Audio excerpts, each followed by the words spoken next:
starting to watch tonight?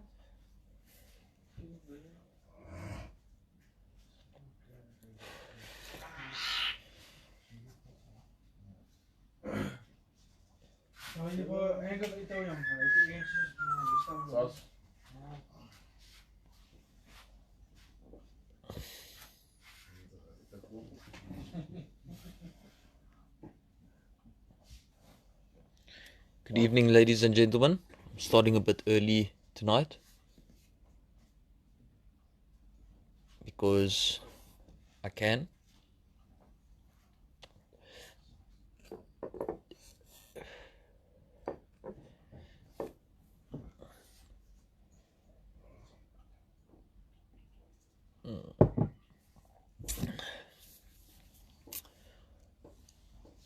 Hello, everybody. I like to see Michelle online and Gladwin,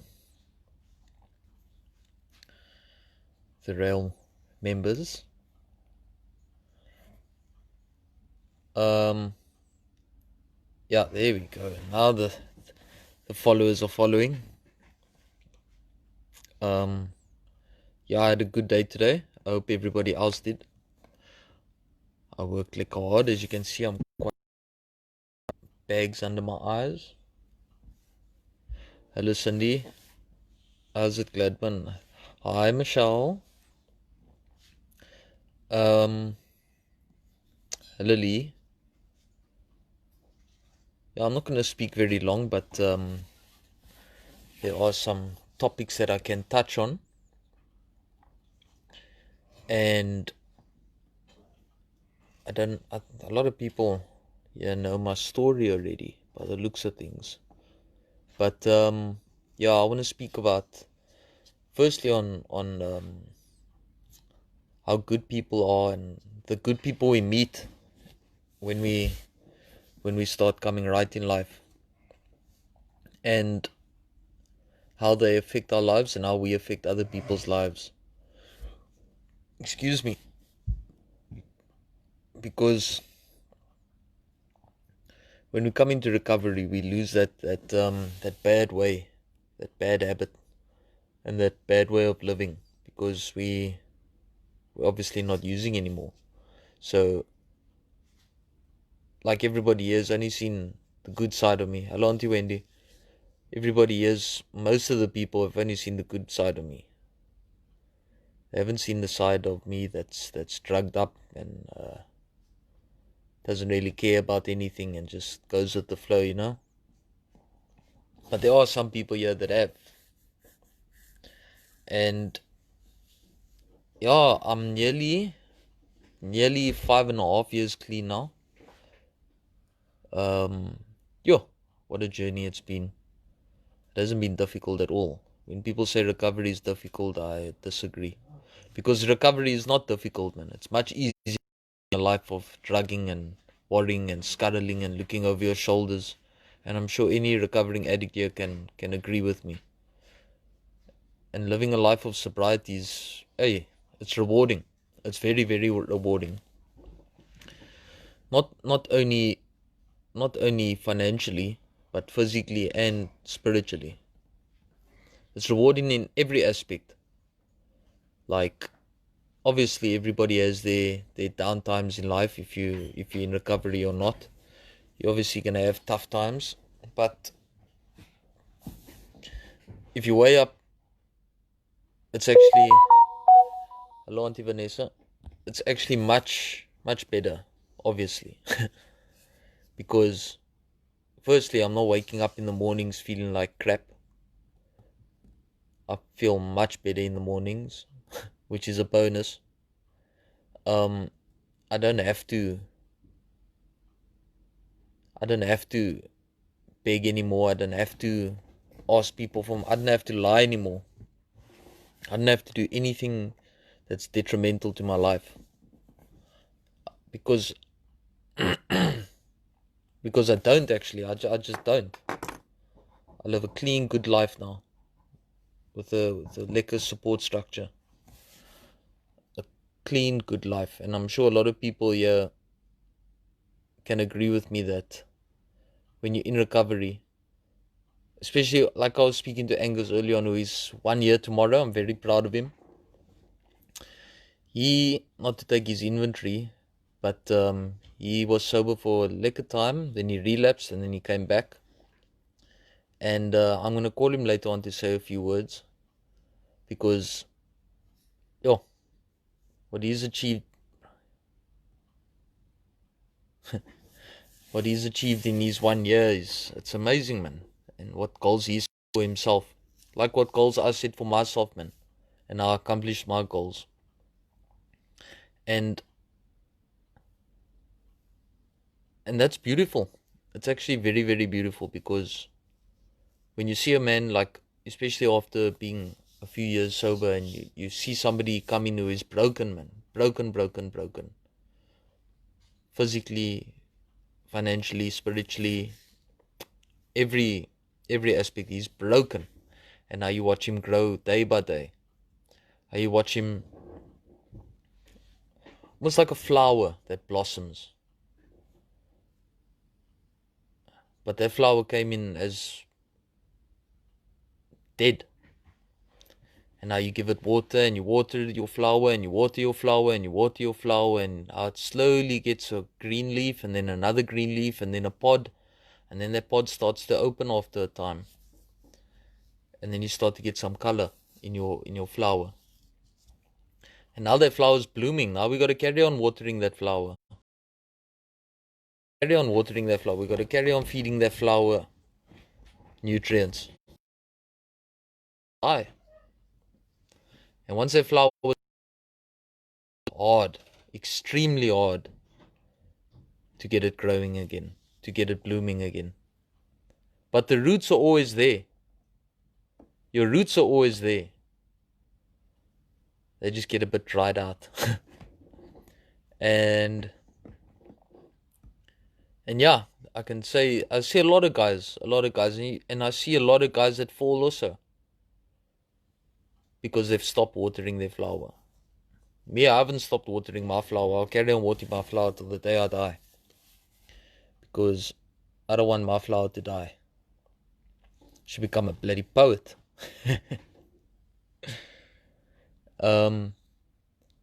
Yeah, it's nice to see the interaction of people on the group, on the live talk. It's nice to see people getting to know each other and how they're greeting each other and stuff. Let me check here. And when I came in here five and a while ago, I was broken, man. Not physically, I look quite well, but spiritually and mentally, I was very broken. I was broken to a point where I didn't really care anymore, man. I didn't really care about any consequences. I didn't really care about my well-being or the well-being of my family, because we do put our families under a lot of immense stress, and that is stress of love, nothing else. Stress of love, that's all it is. And I think back now, and I think, where are all my friends, man? All my so-called friends, where were they, man? It was just my family that was with me, man, all the way. It's your family that comes to visit you, that stands by you, that gives you that shoulder to cry on. It's the family members that are with you, man. No, nobody else. No other friend was there for me, man. And now that I'm doing well, I keep it that way. I stay close to my family, or as close as I can to my family. But my sobriety always comes first. Always. But I stay close to my family, and I don't really have any friends, because I know where were my friends, or my so-called friends, when I needed them the most. There's one. There's only one friend who actually helped me when I needed help. The rest of family was the family. And yeah, so when I came in here, I was broken, as we all as we all as we all come in broken. That's why you come to rehab, because you're broken. You need to get fixed. And I didn't really think much of it, man. I didn't even come here to stop using. I still had reservations. I just came here to get, I don't know, I don't know, actually. I can't really say why I came to RAEL. Something just told me, hey, you must go there. You must go to RAEL. I don't know what it was. It was obviously God, telling me that you have to go to RAEL, and that He has bigger plans for you. And so when I came here with Grant, my brother, I just, when I walked through the gates, it was like this immense amount of pressure came off my shoulders. Like I just felt at ease. Now that I look back at it, I felt very at ease and had a lot of peace inside of me, man. Like I had no more worry of police or gangsters or feeling sick or anything. I had no worries anymore, man, because my cards were out on the table. That's what I had. And after a few months, I started to realize, hey, man, but this is actually a lekker way of living. I actually enjoy this. I don't need a substance anymore to enjoy myself. Because I had to be under some or other substance to enjoy myself.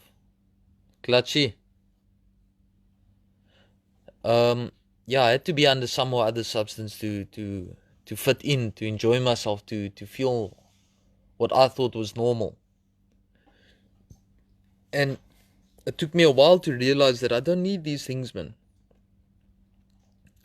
And as I'm sitting here, I've never felt more at peace.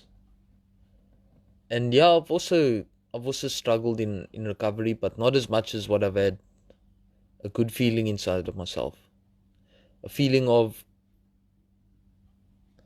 happiness, man. And as time went by, I entered a relationship and I have a child. Beautiful child, the most beautiful child I've ever seen in my life. I'm sure every parent says that about their child. But when I first saw my child, I couldn't believe what God has blessed me with. I couldn't believe it, man. Because why am I so deserving of it, man?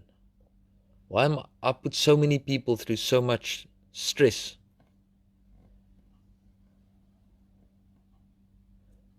I put everybody under so much trouble and shit. There's no other word.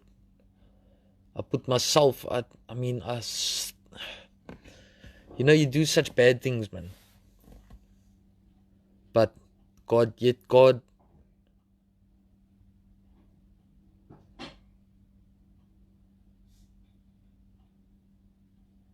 yes. I'm so blessed, man. Thank you, Clutchy. And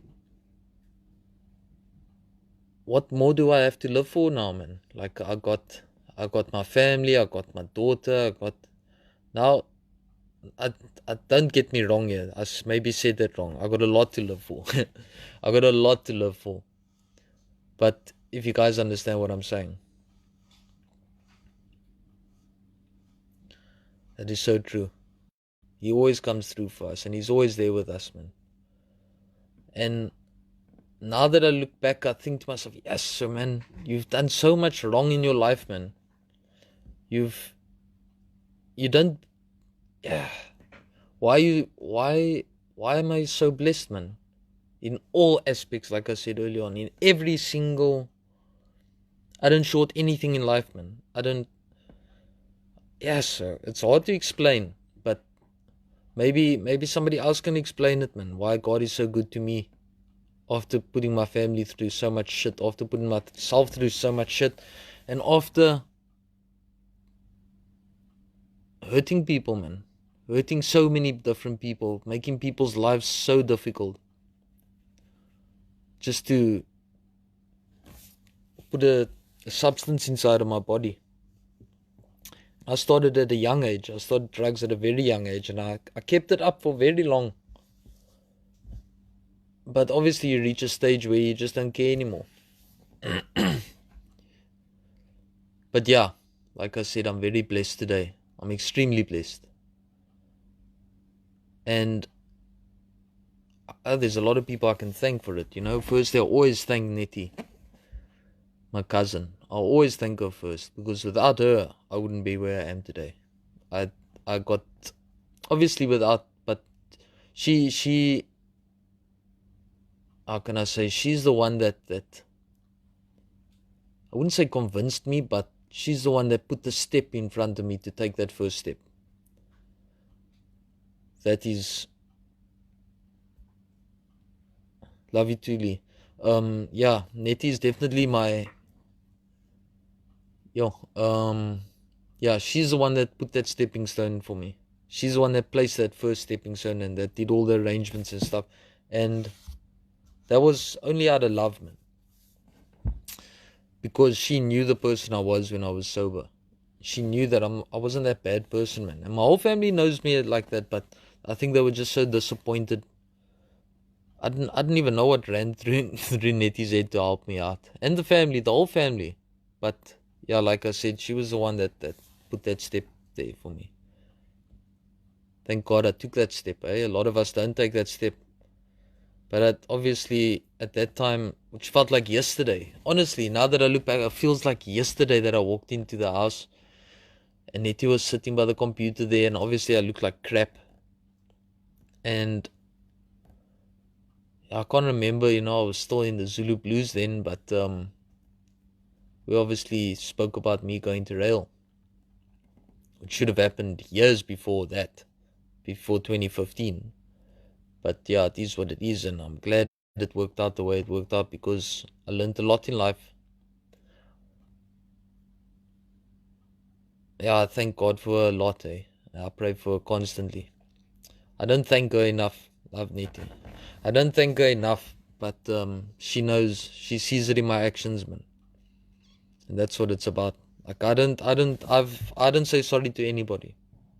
I show it. Even to my parents and to my close relatives. I haven't said sorry. What must I say sorry for, man? Sorry always bites you in the ass. I show it this time. This time I showed it, and I'm going to carry on showing it until the day I die. And excuse me.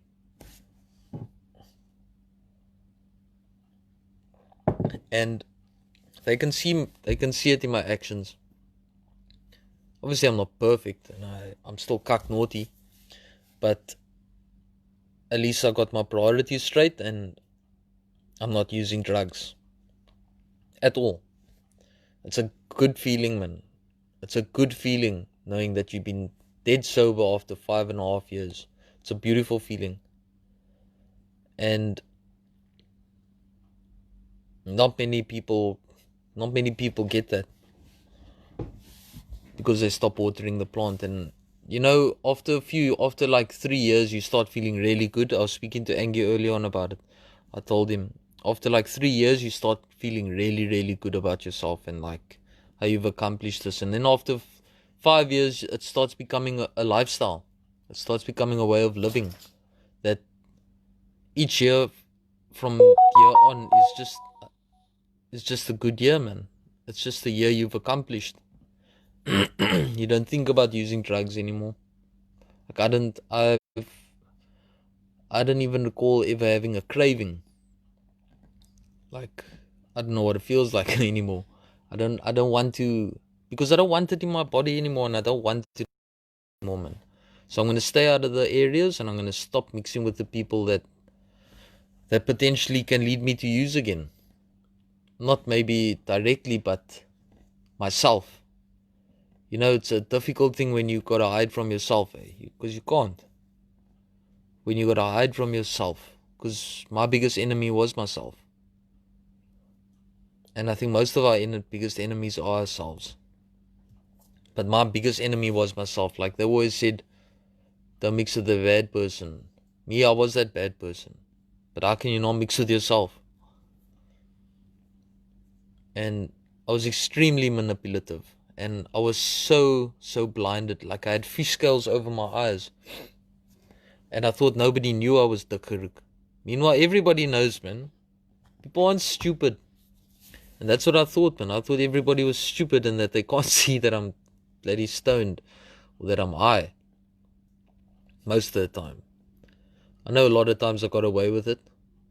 But, like I said, people aren't stupid. They can see if you... Excuse me. Ah, my nose is itching. Yeah, I'm lekker moeg tonight. But yeah. After, like I said, after 5 years, it becomes a lifestyle, man. It just becomes a way of living. And you enjoy it. Obviously, I enjoy it. Otherwise, if I didn't enjoy it, I wouldn't be living here still. I wouldn't be at RAEL anymore. I would have moved on with my life and probably ended up relapsing and just like, I don't know, probably dying or ending up in prison. One of the two.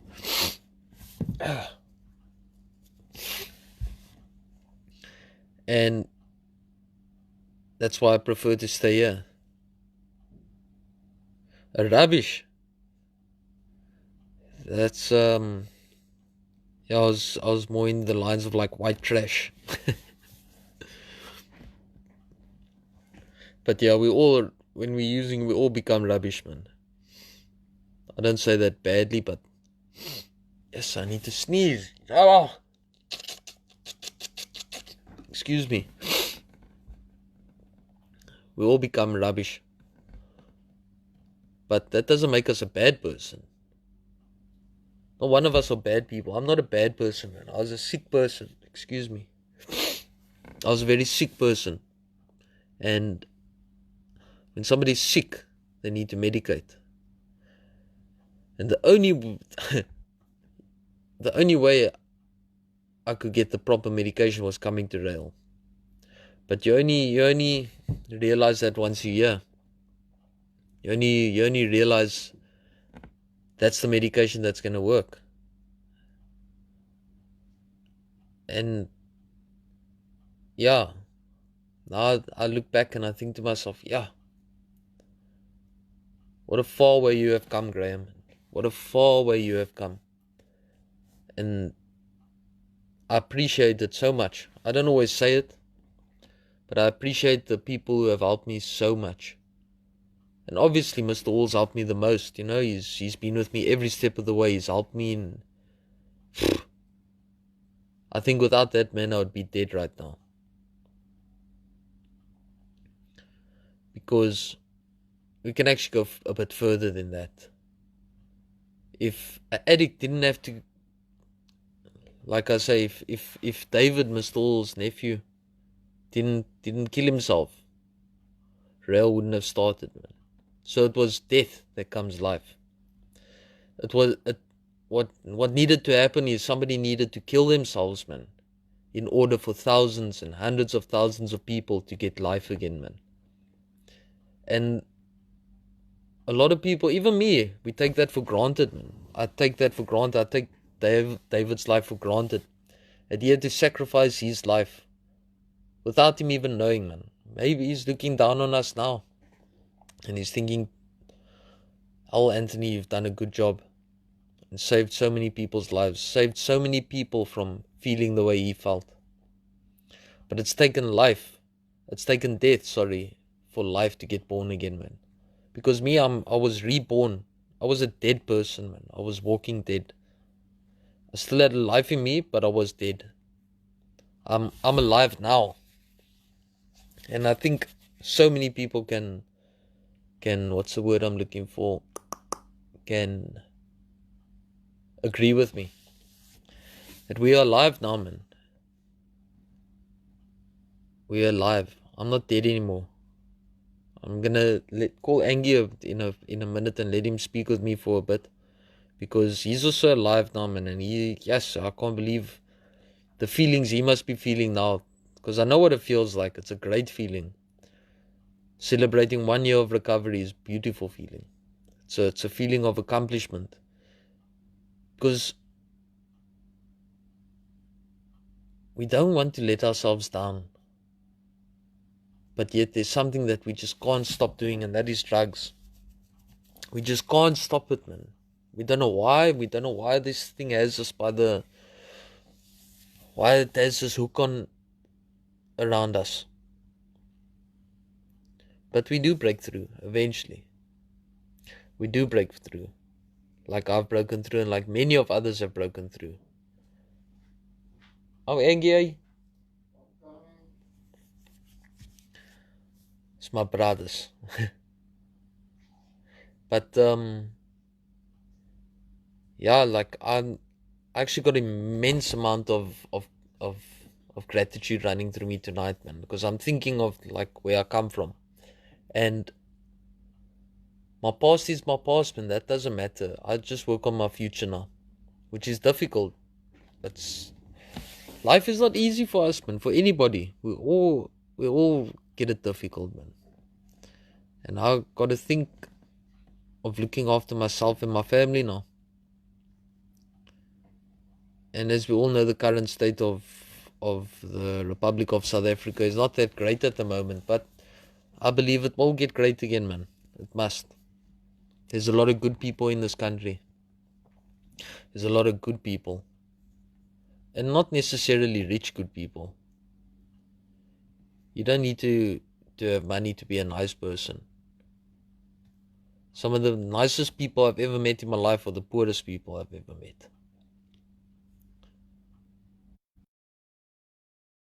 The most arrogant, snot-nosed people are usually quite wealthy.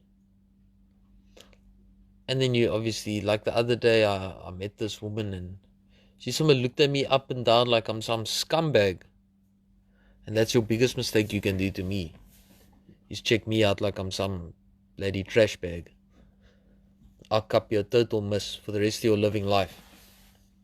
If you want to look at me like that, then I'll show you that I'm that type.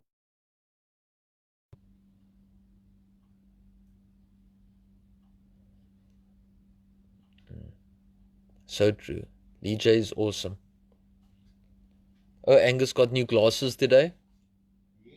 You know, as we get older, we need mine's coming still, but my eyes and ears are still very good. My ears a bit this ear is a bit messed up, but the rest of my body, besides my all my rotten teeth have been taken out, so my teeth are good, my ears are good, and my eyes are still good, and all my senses are still good. So obviously I looked after my my body. I'm just talking rubbish now, man. And yeah, I'm glad to see the 26 viewers. But yeah, God is good, man, all the time. And He's been good to me from day dot. And I can't forget about Auntie Karen also. Auntie Karen has played a big part, and every time I go to her, I try and see her quite often. But yeah, obviously I'm still on the RAEL farm, and my loyalty lies to Mr. Hall, because that's just where my loyalty lies. Angus, kom hier gou, man. Kom hier saam met die mooi mense. Want die mooi mense wil die mooi mens sien. Okay, lekker.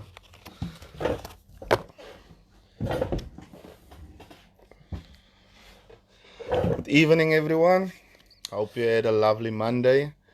Just gonna say a little bit of what happened in my life after being here and staying sober for quite a long time and relapsing, because complacency kicked in my life. Last year I made my father a promise. Not a promise. It was his birthday, the 15th. So I said to him, like, you know, I'm a drug addict. I don't have a job. I don't have anything. So I can't give you a present this year. But I can give you a gift, and your gift is gonna be me changing my life, changing for good and not disappointing you ever again. So I found Mr. Hall, and Mr. Hall and Graeme was on their way to Cape Town.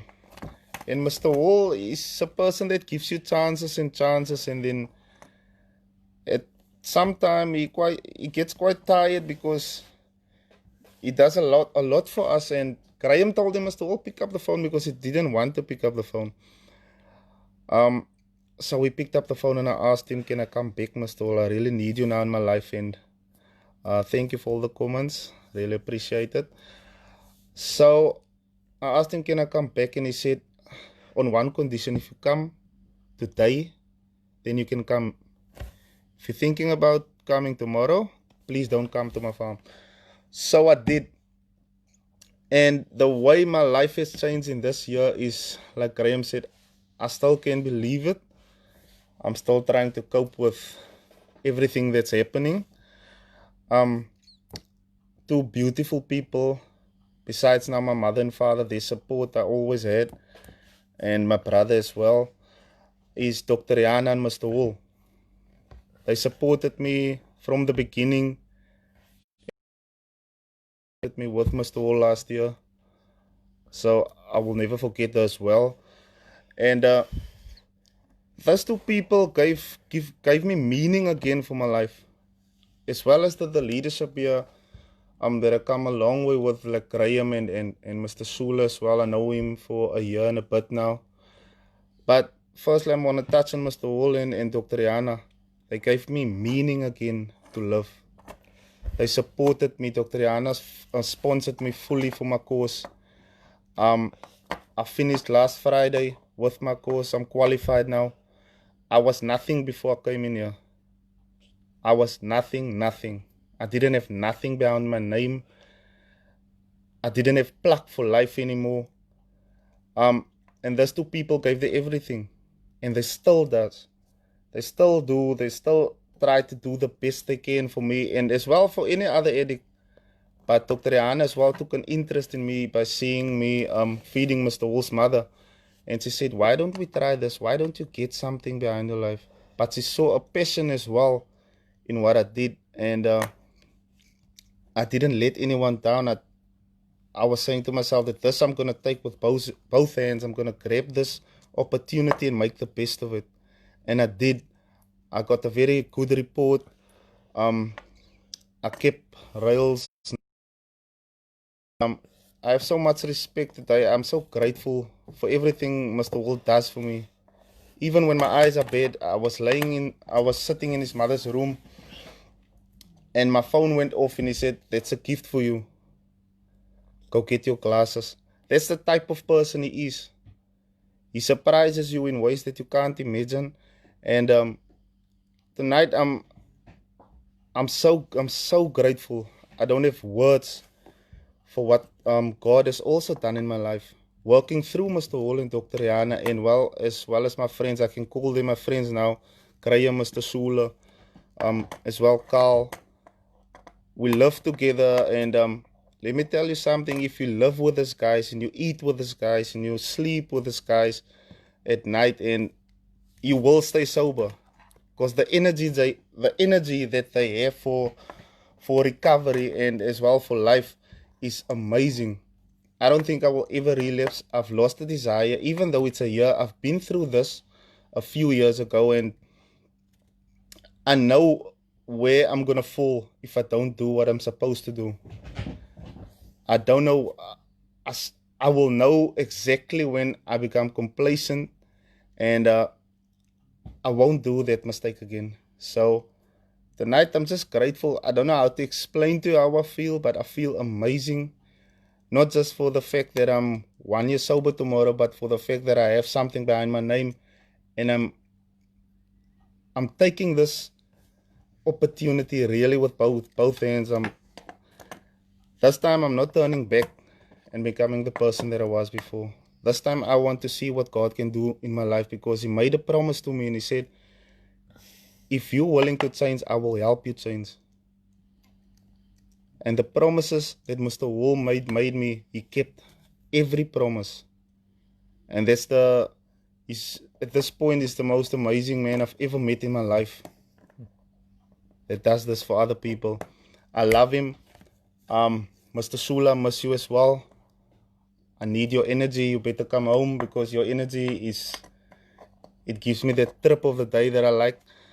And Graeme, he inspires me in his way, because I know him a long time. So he inspires me just for the fact of being 5 years sober. That gives me pluck to go on on in life as well. And Carl is his way of inspiring me, just being the person that he is, as well as the other guys here as well. I see even the new guys, they make you see what you have been a few years ago or a few months ago.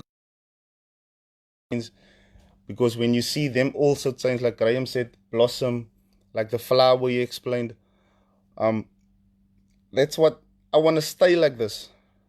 This is also a very dangerous stage in recovery, because you tend to get complacent when you're on a certain level in recovery. But luckily, not luckily for me, but I relapsed, and I've experienced what can happen to you when you relapse and when you get complacent and when you don't do the next right thing. I'm very grateful. I'm very grateful having this opportunity to tell you what happened in my life. Just a little story, just a little bit of detail. Most of you guys know my story, so I'm not going to go into my history now, but just being grateful tonight to share with you this little message of what happened in 1 year. That if you do what you must do, recovery can be the most wonderful thing you can do for your life and new things in life. And thank you, Graeme, for letting me share this little message tonight with the people. I love you all. Thank you for the compliments. I really appreciate it. For me, my mission forward now is to just do the next right thing, and I'm not gonna give up. That's a promise I made myself, and I ask God every day to help me keep my promise of not giving up. I'm not gonna give up. I'm gonna do the same as I do every day, even though what comes in my way, even though what God has in store for me or gives me, I'm still gonna do every day what I'm supposed to do. And that's a promise I made to myself, but not only to myself, for this wonderful organization that helped me, Mr. Hall, that sponsored me. I'm not gonna waste anything of him, and I'm gonna appreciate everything that comes my way. Thank you.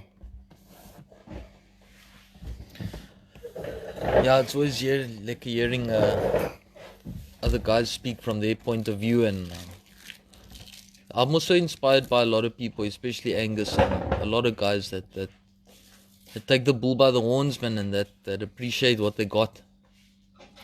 And now that motivates me, and we motivate each other all the time, and it's like a constant motivation circle. Yeah. And hearing another guy's point of view is always lekker, man. It's always you get something out of it, man. You get something out of it, and I've forgotten what it feels like to have that type of appreciation for sobriety, because it was a long time ago since I felt that. But what I do still appreciate is the people that are still with me, man. The people that have not that have stayed with me, man. That have through everything, especially Mr. Hall. He's always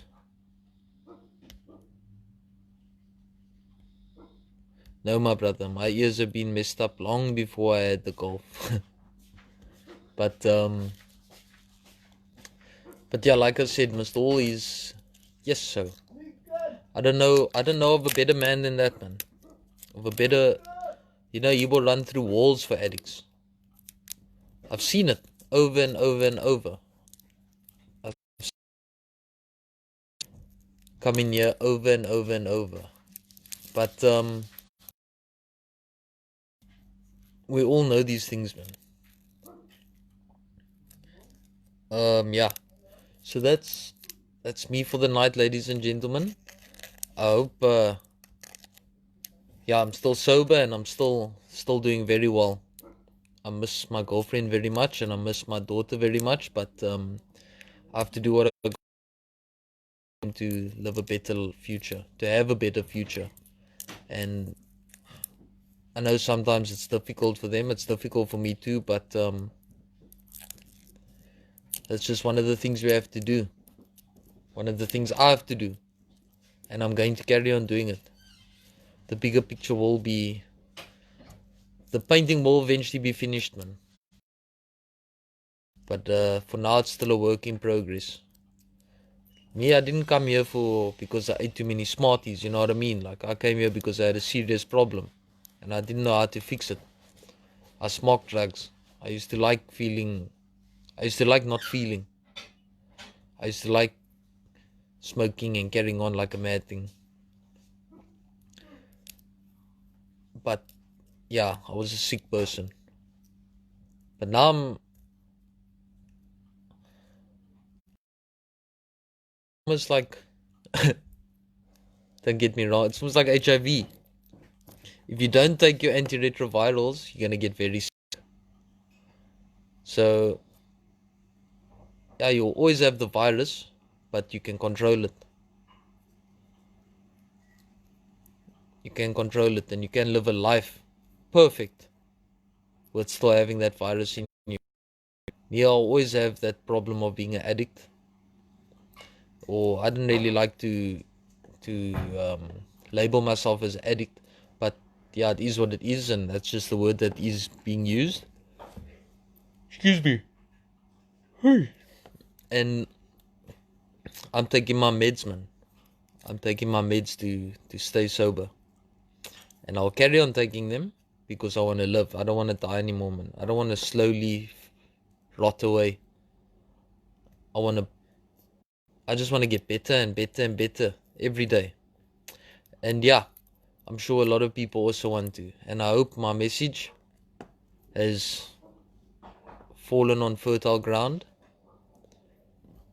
And yeah, God bless you all, and I love you all, and thank you for the watch. And you can share and follow it if you must, because it's not about the messenger, it's about the message, eh? And if I can get sober, so can a lot of other people. Thank you and God bless you. Bye.